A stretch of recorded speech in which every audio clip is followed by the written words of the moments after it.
Hello, আজ আমি বানাতে যাচ্ছি রৌ মাছের তরকারি আরও অনেক কিছু দেখবেন।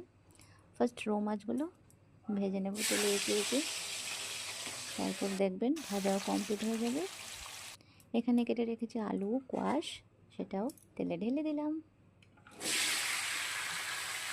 ঢেলে অল্প নাড়িয়ে এঁকে এঁকে মশলা দিয়ে দেবো, হলুদ গুঁড়ো, জিরে গুঁড়ো, নুন, অল্প লঙ্কা গুঁড়ো দিয়ে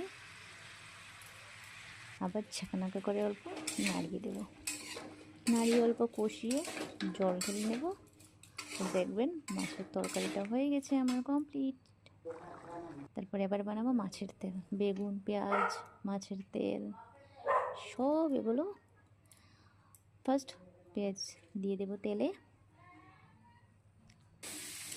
পেঁয়াজগুলো লাল লাল হয়ে গেলে